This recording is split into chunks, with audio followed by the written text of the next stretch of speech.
সালামু আলাইকুম। ইদানিং ইউটিউবে টিকটকে আজকে আবার চলে আসলাম। তারপরে আবার ফেসবুক রিল ভিডিওর মধ্যে দেখতেছি যে মান্না ভাইকে নিয়ে অনেক কথা হইতেছে। বড্ড ভালো লাগতেছে, বড় ভালো লাগছে। এটা মনে করে যে মান্না ভাইয়ের ভক্ত এখনো মান্না ভাইকে স্মরণ করে। মান্না ভাইয়ের যে এখনো অনেক ভক্ত আছে এই বাংলায়, মান্না ভাইয়ের ভক্ত যে অনেক আছে, এখনো বেঁচে আছে সবার অন্তরে মান্না ভাই, এর প্রমাণ আমি পাইছি ভাই। সত্যি আমি পাইছি। যখন আমি এই ফেসবুকে যাই, ফেসবুকে রিল ভিডিওগুলো দেখি, দেখি অনেকেই মান্না ভাইয়ের ভিডিও ছাড়েন, অনেকেই মান্না ভাইয়ের কাট ভিডিও ছাড়েন, এবং কি ওখানে অনেক কমেন্ট হয়। অনেকেই বলে যে মান্না ভাইকে আজও মিস করি, মান্না ভাইকে আজও মনে করি। সত্যি ভাই, সত্যি আপনারা মান্না ভাইয়ের ভক্ত। আবার অনেকেই লেখেন যে মান্না ভাই চলে যাওয়ার পর থেকে আজও আমরা সিনেমা দেখি নাই, আজও আমরা হলে গিয়ে সিনেমা দেখি না। এরা একদম পিওর মান্না ভাইয়ের ভক্ত ভাই। পিওর ভক্ত ভাই, পিওর ভক্ত। এই জন্যই বললাম যে মান্না ভাইকে এত অন্তর থেকে ভালোবাসে যে মান্না ভাইয়ের ভালোবাসা দেখাতে গিয়া, মান্না ভাইয়ের ভালোবাসায় যে হলে গিয়ে যে সিনেমা দেখবা, অন্য একজন নায়কের সিনেমা দেখবে, তাও দেখে না। কারণ ওই যে মান্না ভাই নাই, মান্না ভাইকে মিস করে, খারাপ লাগে।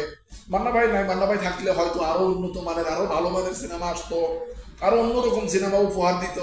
যেমন মান্না ভাই চলে যাওয়ার আগ মুহূর্তে সিনেমা উপহার দিয়ে গেল বিদ্রোহী সালাউদ্দিন।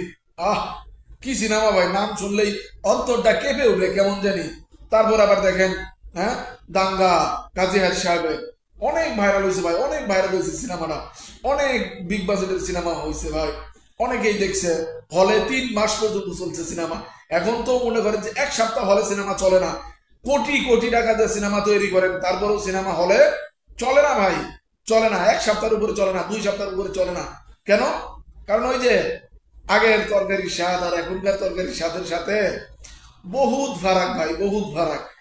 আগে অল্প টাকায় সিনেমা তৈরি হয়েছে, বাইরের দেশে শুটিং হয় নাই, বাইরে কোনো ভালো দৃশ্য হয় নাই, তারপরেও সিনেমা দেখেন ভাই। কারো বলে মান্না ভাইয়ের সিনেমা থেকে একটাবার ঘুরে আসেন ভাই। যারা এখনো আজও মান্না ভাইয়ের সিনেমা দেখেন নাই, আমি তাদেরকে বলতেছি যে যান, আপনি মান্না ভাইয়ের সিনেমা দেখে আসেন।